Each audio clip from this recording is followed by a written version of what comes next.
네, 지난주 노동절 연휴가 있었죠. 사실 이제 노동계에서는 노동절이라고 했지만 그 국가에서는 근로자의 날 뭐 이렇게 해서 기념을 했었습니다.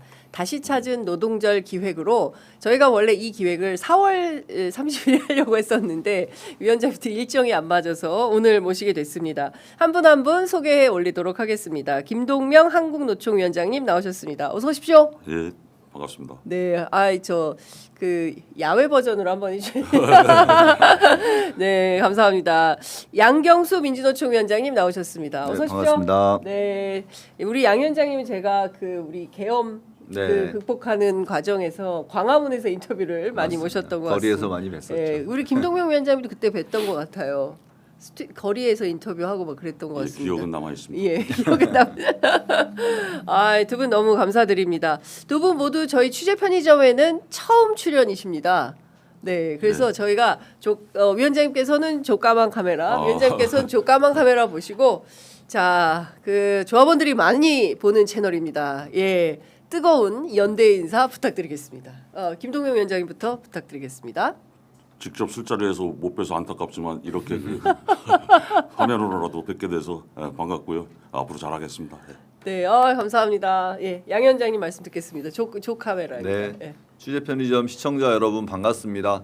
노동 문제는 결국 노동자들만의 문제가 아니라 우리 사회 전체에 대한 문제라고 생각합니다. 그래서 취재 편의점 시청자 여러분들도 노동 문제 또 노동자들의 문제에 더 많이 관심 가져주시고 자주 인사드릴 수 있었으면 좋겠습니다. 반갑습니다. 네, 저희가 이 기획을 한다니까 우리 제작진, 특히 MG 제작진들께서 아이 재미없으면 어떡하냐. 그래서 제가 걱정 마라. 예, 지금 우리 전체 우리 노동자가 전체 산업 전체 저희는 2,500만 뭐 이렇게 이야기를 2,500만, 하는데요. 네. 왜냐하면 근기법이나 이런 데에서는 특수고용 노동자들을 헤아리지 않기 때문에 예. 그 범주를 어떻게 하느냐에 따라서 예. 규모가 굉장히 많이 달라집니다. 예, 그러니까 그래서 일하는 사람 실제 노동으로 먹고 사는 사람들은 저희가 추산하기로 한 2,500만 정도 된다 이렇게 보고 있습니다. 그러니까요. 사실 일 안 하는 사람이 거의 없죠. 그렇습니다. 예, 뭐 학생들은 공부하는 거고 가사 노동도 일입니다. 맞습니다. 존중받아야 되는 일자리다. 힘든 저는 일이죠. 생각이 됩니다. 지난주에 청와대 다녀오셨어요. 네. 대통령님하고 양쪽에 딱 앉으셨더라고요. 옆자리. 예. 어떤 얘기를 좀 주고 받으셨습니까? 청와대 가셨을 때 어떤 에피소드 같은 거 좀 있으십니까? 특별한 건 없고요. 그 네. 옆자리에 앉은 거는 그 대통령 자리에 앉을 수 없기 때문에 옆자리에 네. 없었고요. 예. 특별히 그 장소에서 얘기를 나눌 기회는 없었고요. 축사나 뭐 이런 것을 통해서 그 예. 간접적으로 서로를 확인했다고 생각합니다. 눈빛을 뭐 마주 보면서 뭐 특별히 뭐 당부하시거나 이런 거 눈빛으로는 그 많은 의미를 담긴 한 것 같습니다. 좀 애절해 보이기도 했고요. 애절해 보이고. 하여간 뭐 저 이름이 사람의 모든 것을 그 말해주는 것도 있잖아요. 네. 그 이재명은 명석하고 장윤선은 선량하고 양경수는 수려하고 오, 야. 제 이름은 김동명이고 그렇습니다. 준비를 많이 위원장님 하셨군요. 준비 많이 하셨. 아니 원고 하나도 안 보고 진짜 준비를 많이 하셨네요. 자, 한국노총 위원장 아무나 하는 거 아니다라는 게 바로 확인이 되는 그런 순간입니다. 아무나는 아니고요. 누구나 할 수 있습니다. 네, 위원장님은 뭐 에피소드 없으셨습니까? 사실 이제 정부 기념식 같은 곳에 민주노총은 잘 참석을 안 하는데 올해는 각별한 의미를 담아서 좀 참석을 하게 되었고요. 근데 네. 고민이 많았습니다. 사실 기념식 그러니까 노동절이라고 하는 것은 사실 투쟁하는 날, 저항하는 날 이런 의미를 갖고 있기도 하고 또 얼마 전에 화물 노동자 희생 문제도 있었고 그래서 참석에 대해서 고민이 많이 있었습니다만 우리 이야기를 하는 게 필요하겠다 이런 판단에서 참석을 하게 되었고 다녀왔더니 많은 분들이 축사를 하라 했더니 왜 투쟁사를 하고 왔냐 이런 얘기를 하시더라고요. 그래서 뭐 현재 조건이 그렇다 보니까 노동자들 이야기를 좀 더 할 수 있는 공간이라고 생각해서 그런 말씀을 좀 드리고 왔습니다. 네.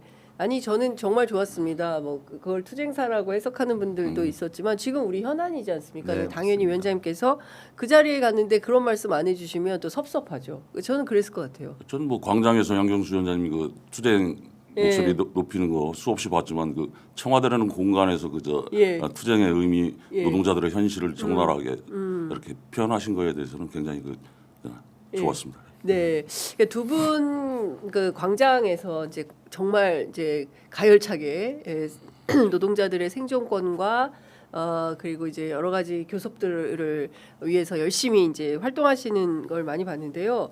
그 기념식에는 드레스 코드가 있었습니까? 뭐 두 분이 똑같이 노총 조끼 지금 입으신 바로 요 스타일로 바로 가셨는데 예. 드레스 코드는 없었고요. 네. 있었다 하더라도 그저 마음대로 했을 겁니다. 예. 원래 노동자들은 이제 한국 사회만의 독특한 문화기도 한데 예, 예. 해외 노동자들은 조끼 입는 곳이 없거든요. 근데 한국 사회 특한 그런 특별한 문화인데, 문화구나. 네. 예. 그래서 어떤 상징과 같은 것이기 때문에 네. 늘 입고 다니기도 하고 예. 당연히 그날도 입고 갔습니다. 그렇죠. 근데 청와대에서 양대노총 위원장님이 참석한 가운데 노동절 행사를 한 것은 처음이죠. 처음 있는 네, 일인 것 맞습니다. 같아요. 예, 처음입니다. 예, 그게 이제 그 이재명 대통령 스스로가 소년공 출신이고 이 노동에 대한 어떤 숭고한 의미를 이제 뭐라 해야 될까 본인 스스로 이제 가슴에 간직하고 있기 때문에 이게 가능한 행사였나라는 생각도 좀 들어서 어떻게 보셨어요? 처음에 청와대에서 오십시오라고 했을 때 제일 네. 먼저 어떤 생각이 드셨습니까? 그 노동절이 그 투쟁을 상징하는 날인데 예. 그 청와대라는 그저 우리 자체의 그저 광장의 행사도 있는데 거기에 가는 게 맞는가 조금 고민이 되기는 했습니다. 예. 그러나 그 가기로 결정을 했고요. 예. 63년 만에 그 이제 이름이 바뀌었다는 것은 단순히 그 이름 하나 바꾸는 거라면 쉬웠을 거 아닙니까? 그 이름이 바꾸는 것이 내포하고 있는 그 의미가 네. 상당한 그 상징성이 있다고 생각하겠습니다. 우리가 불리고 싶은 이름을 되찾은 것이고 네. 노동의 그 정체성과 상징 이런 것들이 역사적으로 인정받은 예. 국가에 의해서 그 인정받고 확인된 날이기 때문에 굉장한 의미가 있는 날이어서 그 참석을 했고요. 우리의 위상이 올라간 만큼 실질적인 변화로 이어지도록 해야겠다는 그런 책임감도 많이 느꼈습니다. 네, 사실 그 동안에 근로라는 이름이 더 많이 불렸는데 이제 앞으로는 노동이라는 걸로 이제 앞으로 불리게 돼서 그마저도 상당히 뜻깊은 의미가 있다라는 생각이 좀 드는데요. 최근에 여러 가지 사건들이 있었어요. 그래서 특히 이제 진주에서 벌어졌던 네. 화물연대 그 사망 사건 관련해서는 많은 분들께서 안타까움을 보내고 계시는데요. 지난 1년 다 돼 오는데 이재명 정부의 노동 정책에 대해서는 전반적으로 어떻게 평가하는지 좀 듣겠습니다. 김 위원장님 먼저 하실까요? 평가요? 네.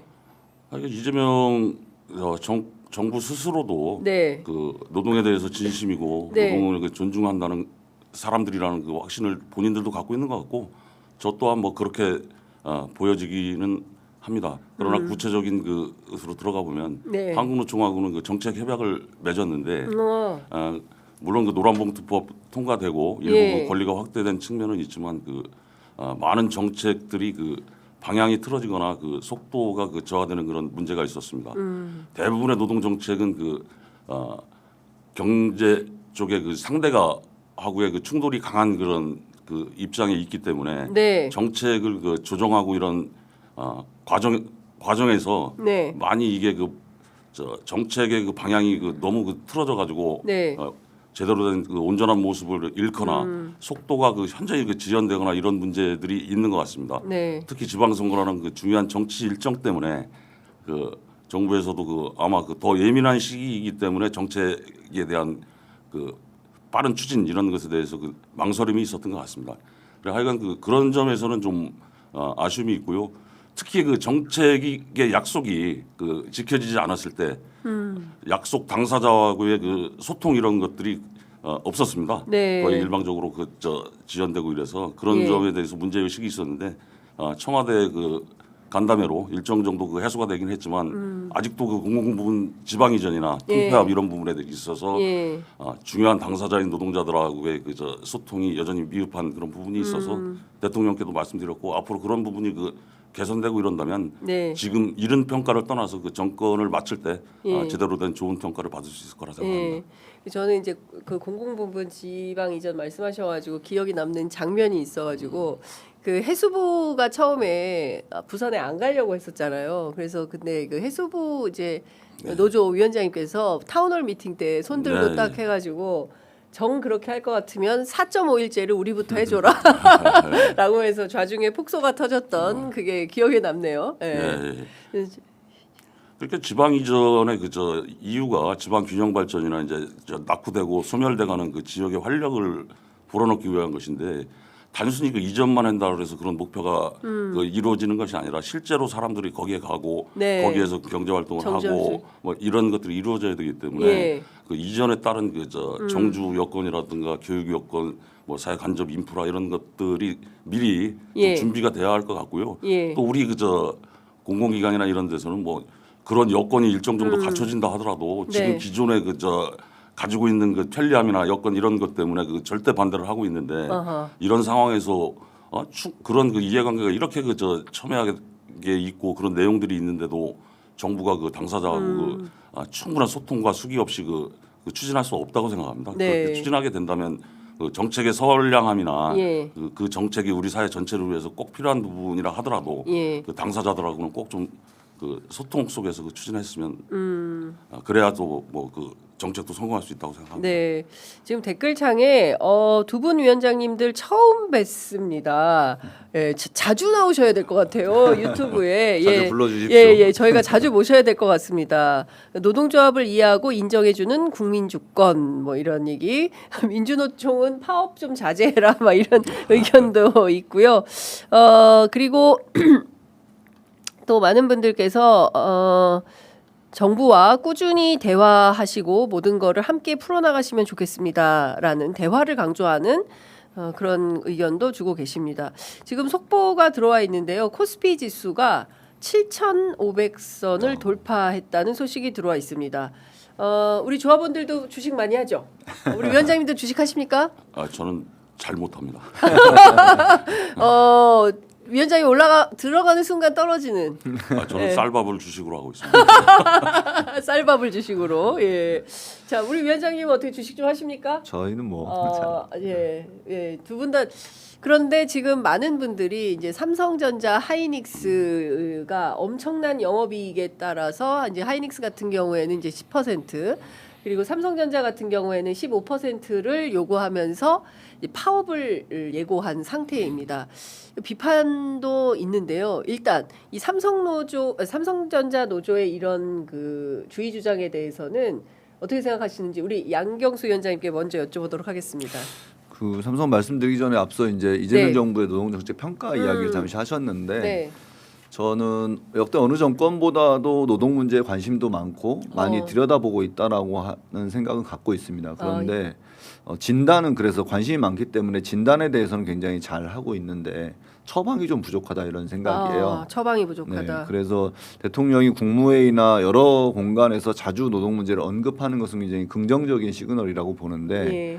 그러면 그 내용들이 실질적으로 집행될 수 있도록 그 방향에 대한 올바른 진단과 처방이 이루어져야 되는데 그렇지 못하고 있다. 그래서 자칫하면 용두사미로 끝나거나 대통령이 언급하는 내용 정도만 예. 정책에 반영되는 것 아닌가라고 예. 하는 우려가 있습니다. 그래서 대통령께서 노동부 장관한테 빨간색 태권브이 머리 하면 네. 예. 회색 몸통이 바뀔 수 있도록 해야 된다. 예. 파란색 머리면 파랗게 바뀌도록 해야 된다. 예. 이런 예. 말씀을 하셨는데 예. 대통령께서도 그런 말씀을 좀 귀담아 들으셨으면 좋겠다라는 생각이 들어요. 예. 그래서 국무회의에서 언급하는 것 외에 시스템적으로 뭔가 바뀔 수 있도록 하는 네. 것이 중요하거든요. 그렇습니다. 예컨대 지금 노동절의 이름은 바뀌었습니다만 우리 법조항은 여전히 근로로 되어 있어요. 맞아요. 근로자로 되어 예. 있고.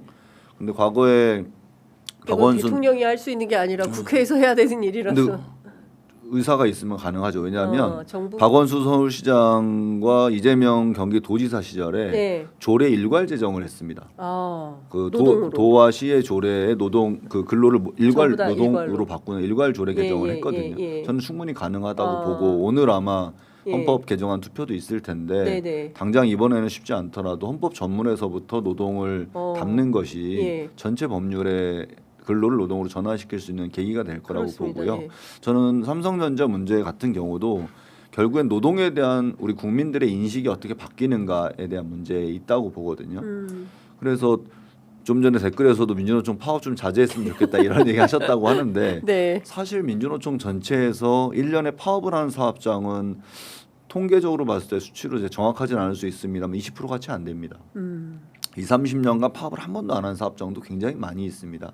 근데 우리 국민들이 보실 때는 거리에서 집회하면 저 민주노총 또 파업하는구나 파업하는구나. 이렇게 인식하시거든요. 예. 근데 파업은 무노동 무임금이라서 임금 손실이 있기 때문에 사실은 노동자들 입장에서는 굉장히 신중하고 어렵게 판단하는 문제이거든요. 네. 삼성전자의 15% 성과금 요구 과해 보일 수 있다고 생각해요. 워낙 금액이 크기 때문에. 네. 그리고 좀 아쉬운 것은 삼성전자 노동자들이 그곳에서 일하고 있는 하청 노동자들이나 예. 우리 사회에 대한 반도체 산업이 삼성전자만 하이닉스만 잘해서 한 건 협력업체들이 아니잖아요. 엄청나게 많죠. 협력업체라든지 하청업체, 지역사회 환원이라든지 지역사회. 이런 이야기를 노동조합이 같이 했으면 맞습니다. 훨씬 더 좋았을 것 같다는 예. 생각이 들고 그보다 더 저는 우리가 주목해야 될 것은 네. 노동자들이 요구하는 15%의 성과급도 있지만 85%의 음. 이유는 어디에 어떻게 쓰여지는가에 대해서 더 많은 관심이 필요하지 않냐 이런 생각을 해봅니다. 예, 그러네요. 85%는 다 누가 먹는 거냐 이런 생각을 그게 더 크잖아요. 그러네요. 파이가 훨씬 큰데 네. 예, 막 노동조합이 가져가려고 하는 15%에만 40조 원이다 이런 얘기 하는데 나머지가 200조가 예, 넘는단 예. 말이죠. 근데 인당 막 6억씩 돌아가고 여기다 그렇죠. 얼마 못하면 집 한 채 사고 막 이런 언론 보도가 막 나오니까 제가 보기에는 기자들이 언론이 그걸 무악 쓰고 있잖아요. 맞습니다. 85%보다는 15%를 그냥 냅다 쓰니까 거기에 대한 국민적 관심이 쏠리는 것 같긴 합니다. 그게 저는 언론의 프레임이라고 보거든요. 맞아요. 그래서 노동 문제가 생겼을 때 어떤 문제의 원인을 네. 사용자에게서 찾는 것이 아니라 노동자들에게서 찾으려고 애를 쓰는 것 같아요. 네. 그래서 그런 거리가 생기면 예. 아주 그냥 꽉 물고 놓지 예. 않는 그런 예. 모습들이 많이 있지 않나 싶습니다. 그렇습니다. 저분들의 투쟁으로 노동 환경이 점점 좋아지는 겁니다. 이런 응원 댓글도 고맙습니다. 들어와 있고요. 꾸준히 대화하고 소통하시기 바랍니다. 네. 그리고 또 아까 제가 보니까 노총도 좀 이제 바뀌어야 된다. 이런 의견도 나와 있습니다. 어떻게 생각하세요, 위원장님은 삼성이요. 네. 그 우리 사회가 그 삼성 문제를 떠나가지고 재벌이나 그 대기업이 그 엄청난 이익을 달성하고 뭐 이런 것에 대해서는 그 상당히 찬사를 보내고 되게 명예로운 일로 이렇게 하는데 노동자가 그 고액의 연봉을 받고 또 고액의 성과를 위해서 투쟁하고 이런 것들은 그 그냥 그 내용의 그 정확한 그 파악 없이 일단 그 비난하거나 그 비판하는 그런 습성이 있는 것 같습니다. 네. 물론 그 아까 양경수 위원장도 언급하셨지만 그 기업의 성과라는 것이 그 노동자들이 기여한 부분이 있기 때문에 네. 분명히 성과를 요구할 수는 있지만 그 기업만의 문제가 아니라 우리 사회의 그저 여러 가지 자원이 네. 거기 기여한 부분도 있기 때문에 그 성과를 그저 달라고 파업하는 것을 뭐 크게 비난하거나 이러고 싶지는 않지만 그 성과를 적절하게 그 우리 사회하고도 좀 나누고 네. 특히 거기에 협력서나 그 취약한 계층의 노동자들 네. 하고도 하청업체 함께 노동자. 그렇게 나누는 그런 모습을 보여준다면 예. 뭐 재벌과 비교해서 그저 비난하는 것을 제가 언급하기도 했지만 예. 그런 것들이 사회적으로 그 비난받을 수 있는 그런 되게 중요한 그런 그 활용되는 예. 소재가 되고 이렇기 때문에 예. 조금 뭐 재벌하고 비교해서 우리는 뭐 왜 우리만 갖고 그러냐 이럴 게 아니라 우리도 그런 소지가 있다면 좀 사회적 책임을 다하는 게 맞다. 좋지 않을까 이렇게 생각합니다. 예.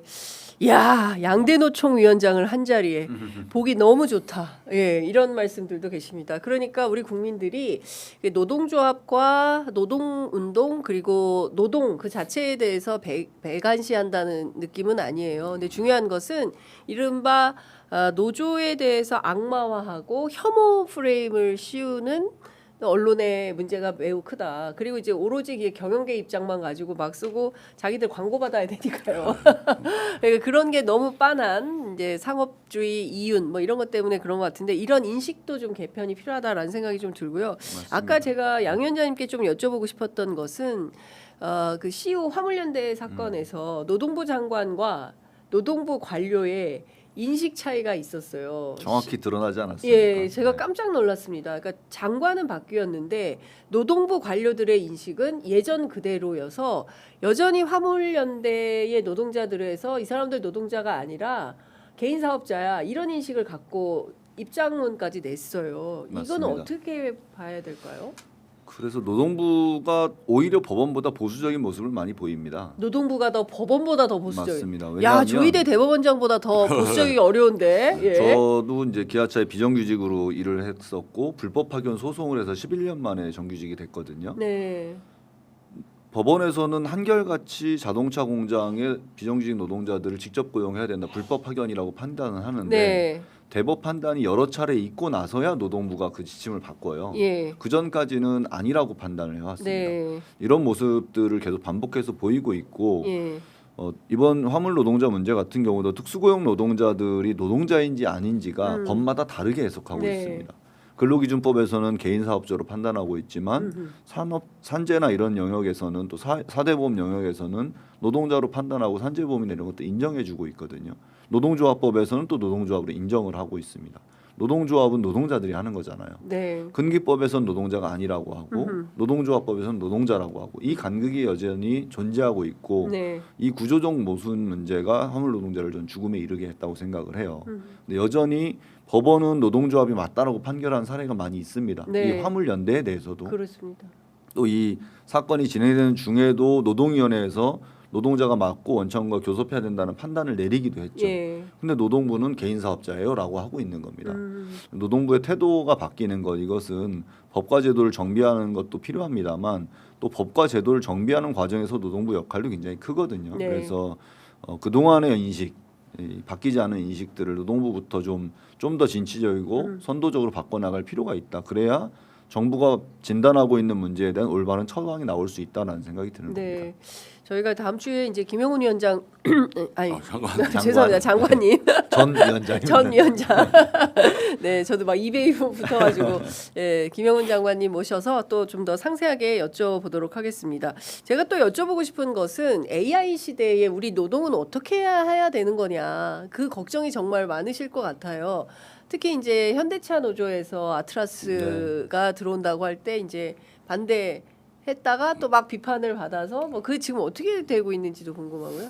어떻게 되고 있는지 뭐 최근의 상황을 파악하지는 않았는데요. 네. 과거에 우리는 그 인간은 기계가 아니다 이렇게 외친 맞습니다. 적이 있었는데 네. 앞으로는 기계는 인간이 아니다 이렇게 역으로 외쳐야 될 순간이 올지 모르겠습니다. 예. 뭐 AI 그 현장에 도입 많이 되고 있는 추세고 예. 그 기술적으로 굉장히 그 뛰어난 경쟁력을 인간에 비해서 갖고 있는 부분이 있기 때문에 네. 이 도입하는 그 대세적인 흐름을 무조건적으로 막을 수는 없다고 생각합니다. 네. 그러나 그 노동에 미치는 영향이 그 치명적이기 때문에 노동자들 보고 여기 무조건 이 도입을 수용해라 네. 뭐 이렇게 하는 것도 무리잖아요. 그래서 이 기계 그 AI의 도입이 그 현장의 노동에 어떤 영향을 미칠 것인가에 대한 그 면밀한 검토가 필요하고 네. 당사자들하고의 그 합의가 필요하고 또 그 기술의 그 혁신으로 그 생겨나는 이윤과 성과가 있다면 그것을 그 자본이 독식하는 것이 아니라 노동자들에도 노동시간 단축이나 성과나 기본소득이나 여러 가지 그 방향으로 돌아가는 몫이 있어야 되는 거지. 네. 기술의 그 발전이 어느 특정 집단에만 그 성과가 독점이 된다면 그 갈등 상황을 피할 길이 없는 거 아니겠습니까? 네. 그래서 당사자 간에 그런 그 합의가 이루어질 수 있도록 법제도 사전 합의가 이루어질 수 있도록 법제도가 네. 개편돼야 되고 특히 그 기업과 노동자만의 문제가 아니라 전 사회적인 문제 아닙니까? 이게 우리 사회가 국가적으로 예. AI 도입이나 이런 기술 발전에 따른 사실 산업 재편이 아니라 사회 전환이라고까지 예. 이야기하는 이런 광범위하고 급격한 전환을 어떻게 어떤 방향으로 우리가 대처할 것인지 네, 네. 또 어떤 주체는 어떤 책임을 져야 되고 예. 어떤 주체는 어떤 역할을 해야 되는지 이런 것에 대해서 빨리 그 사회적 합의를 할 사회적 합의와 사회적 대화에 나설 필요가 있다고 저는 늘 주장하고 있고 지금도 좀 정부가 서둘렀으면 좋겠습니다. 예. 사회적 대화를 정부가 좀 서둘렀으면 요걸 가지고도 타운홀 미팅을 한번 해봐야 되지 않나라는 생각이 좀 듭니다. 많이 해야 된다고 생각합니다. 저는. 한 번이 아니라 네. 죄송합니다. 많이 해야 됩니다. 네. 그 아틀라스 문제 현대차의 반응은 네. 사실은 언론의 프레임과 소통의 문제가 같이 섞여 있는 문제라고 생각해요. 예. 왜냐하면 현대차는 단협에 신기술이 도입할 때 노동조합과 협의하게 되어 있거든요. 단협에 그럼 네. 그대로 해야죠. 지켜야 예, 되는 지켜야 거잖아요. 됩니다. 근데 현대차 노동자들은 아틀라스 도입에 대한 것을 언론을 통해서 접했단 말이죠. 회사에서 한마디 말도 없었단 말이에요. 너무하네. 그러니까 예. 소통을 했으면 빡칩니다. 예. 노동조합 입장에서는 이야기하고 있는 그렇습니다. 사안입니다라고 예. 답을 했을 텐데 예. 소통 없이 들어오겠다니까 예. 우리랑 협의 없이는 안 돼라는 그렇죠. 건 당연한 거죠. 그렇습니다. 예. 그것을 비판할 문제는 아니라고 생각을 하고요. 김동명 위원장께서 이야기해 주셨다시피 저는 AI 문제는 결국은 우리 사회를 어떻게 디자인하고 설계할 것이냐의 문제로 귀결된다고 생각해요. 네. 혹자들은 일자리의 파괴라고 이야기하기도 하고 또 혹자들은 일자리의 하향 평준화를 걱정하기도 합니다. 그런데 일자리 문제에 국한되는 것이 아니라 우리 삶의 패턴 자체를 바꿀 것이고 한국 사회가 어느 방향으로 나아갈 것인가를 우리가 지금 설계하고 구상하지 않으면 아주 극소수의 부자와 절대 다수의 빈곤층으로 재편될 수밖에 없는 것이 현재 AI라고 생각해요. 네. AI를 주도하고 있는 사람들은 수백조 원을 재산을 가진 부자들이 주도하고 있거든요. AI가 가진 목적은 돈벌이 수단입니다. 현재는. 그래서 AI가 챗GPT나 제미나이가 거짓말을 많이 해요. 맞아요. 물어보면. 예, 예. 그래서 도덕성 문제도 불거지잖아요. 이것이 이윤을 중심으로 설계되어 있기 때문이거든요. 그래서 AI가 우리 사회를 어떻게든 윤택하게 할 것인가, 인간의 삶을 풍요롭게 할 것인가의 방향 설정을 먼저 하고 네. 그런 기준에 따라서 AI를 우리 사회에 어떻게 접목해 갈 것인가에 대한 고민과 대책이 필요하다고 생각합니다. 그래서 사실은 우리 사회에서의 우리 사회 지향에 대한 공론화를 해본 적이 저는 별로 없다고 생각해요. 산업 발전 시기에는 선진국을 따라가기에 또 일정한 정도의 경제력을 확보했을 때는 북유럽 복지국가 모델을 따라가기에 급급했는데 이제는 우리가 경제력도 10위 안에 들고 맞습니다. 국방력도 5위 정도의 네. 수준이 있는데 그러면 어딘가를 따라갈 수 있는 상황은 아니잖아요. 그렇습니다. 그럼 우리만의 모델을 개발하는 예. 것이 필요하고 AI 시대에 그것이 굉장히 절실한 과제라고 봅니다. 네. 우리가 지금 그 코스피 지수가 이렇게 막 올라가고 있잖아요. 세계 1위입니다. 어떻게 하다 보니까 우리가 맨 앞에 있어요. 1등 너무 좋아해요. 1등 우리나라. 너무 좋아해요. 하여간 뭐 코스피도 올라가고 국가 경쟁력도 그 좋아지고 그렇습니다. 그래서 그 이재명 대통령이 그 국민적 지지도 굉장히 높고 그런데 맞습니다. 중요한 건 그 모든 게 다 부강해지고 주가가 올라가더라도 노동자의 삶이 피폐하거나 노동자의 권리가 제대로 인정받지 못하는 사회라면 그 지속 가능한 사회가 아니라고 생각하거든요. 그런 네. 지점에서 이제 저는 우리 사회를 들여다보는 지표나 기준 자체가 예. 좀 바뀔 때가 되지 않았나. 옛날에는 GDP라든지 GNI라든지 이런 것들을 기준으로 판단했다가 요즘에는 이제 코스피 지수가 하나의 그 지표가 되어 맞아요. 있는데 예. 오히려 진위계수라든지 이런 것들이 어떤 삶의 지표로 맞습니다. 우리 사회 지표가 되는 예. 것이 적절하지 않나 싶어요. 저는 그 이 양경수 시간이 위원장님 아까 그 한국만의 그 저 모델 뭐 네. 따라하기 이런 거 말씀하셨는데 과거에 제가 단사했을 때 그때도 문제가 됐던 것이 그 신기계 도입이나 이런 걸로 인해서 그 현장의 고용이 그 급격하게 줄어드는 문제가 있었습니다. 그래서 단협으로 신기술이나 신기계 도입 시 그저 노사 합의 조항 이런 것들을 만들고 그랬던 그것 때문에 뭐 투쟁하고 그랬던 기억이 있는데 그래도 그저 그런 합의 조항이 있었음에도 불구하고 그 이후에 그 신기계 도입으로 그 현장의 인원이 급격하게 줄었습니다. 왜 이런 문제가 생길 수밖에 없냐면 노조가 그 당의 회사를 그 힘으로 완전히 그저 제압할 수 있다 하더라도 경쟁하는 수많은 회사들이 그런 그 신기계를 도입해서 경쟁력을 높이고 있기 때문에 홀로만 이것을 막아지는 문제가 아니기 때문에 그렇게 간 것이죠.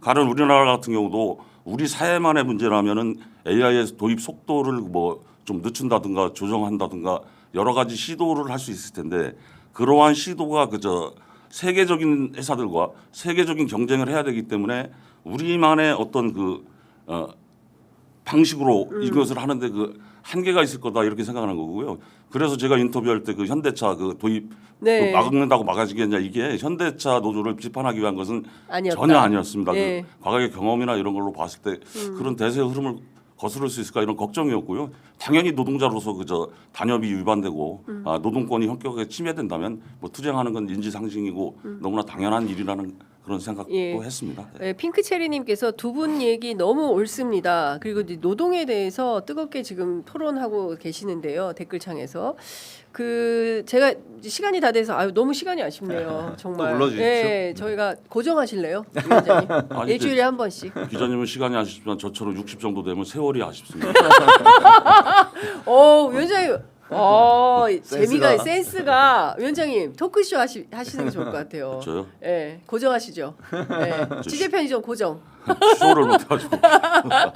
아니 제가 이걸 꼭 좀 여쭤보고 싶었는데 그 짧게 다음 분이 아마 와 계신 것 네네. 같아서 짧게 여쭤보겠습니다. 최근에 이제 구글 딥마인드 창업자인 하사비스가 왔어요 한국에. 그래서 대통령도 만나고 뭐 삼성, 현대 다 만나고 갔는데 이분이 AI 혁명은 산업혁명 때보다 굉장히 빠르게 우리가 생각하지 못하는 시대를 만들어 버릴 거다. 얼마 안 남았다. 약 3년 정도 이런 얘기를 했습니다. 그 울산시장 선거를 뛰고 있는 김상욱 의원이라고 있어요. 이분이 네, 어떤 얘기를 했냐면 그 아트라스를 기업이나 자본이 사면 우리가 노예가 될 수 있다. 그런데 그리고 또 국가가 사면 정부가 사면 이를테면은 정부가 뭐 매번 이재명 정부만 있는 쓰란 법은 없기 때문에 우리 민주주의 역사를 보면 그래서 또 정부도 그렇게 될 수 있다. 그래서 차라리 얘를 노동자가 1대1 매칭으로 사서 내가 필요한 일 있잖아요. 얘를 학습시켜 가지고 내가 근골격계 질환이기 때문에 이쪽 팔이 잘 안 되면 야 너 이것 좀 네가 대신해라. 그 다음에 예를 들어서 산불이 어떤 말씀인지 났어요. 알겠어요. 예, 산불이 네. 나서 그 위험한데 우리 그 소방공무원 대신 내 일을 대신해서 대신해주고. 들어 이렇게 해서 매칭으로 해서 그 아이를 학습시켜서 나의 분신처럼 하게 하는 방법.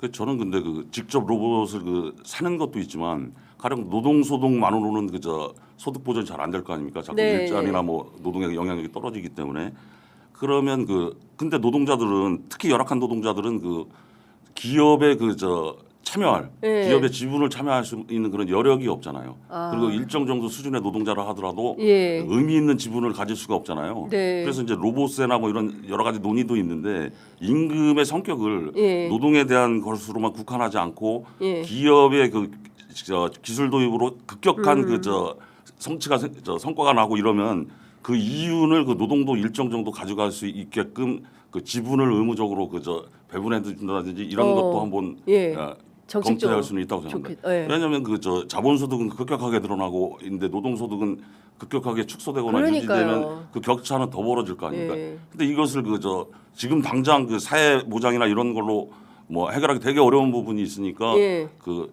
자본의 지분의 노동이 지분권을 가질 수 있게끔 예. 자의적으로 가질 수 없으니까 예. 예. 그것을 가질 수 있는 어떤 제도적인 그런 것을 한번 설계해 보는 것도 물론 충분히 대안으로 검토되거나 연구가 되어 있는 것은 아니지만 예. 한번 어떨까 생각. 예. 위원장님. 예. 저는 뭐 김사우 의원 이야기가 아름다운 이야기고 좋은 이야기라고 생각하는데요. 어떻게 표현하든 사실은 AI로 발생하는 초과 이윤을 어떻게 배분할 건가의 문제거든요. 그렇죠. AI를 아틀라스를 공적 소유로 해서 배분을 할 것인지 예. 아니면 기업에게 로봇세를 부여할 것인지 아니면 세금을 늘릴 것인지 예. 등등 결국엔 초과 이윤이 발생할 것이라는 것을 모두가 인정하고 있고 예. 예. 이 초과 이윤을 누가 어떻게 사회로 환원시킬 것이냐 이런 문제이기 때문에 네.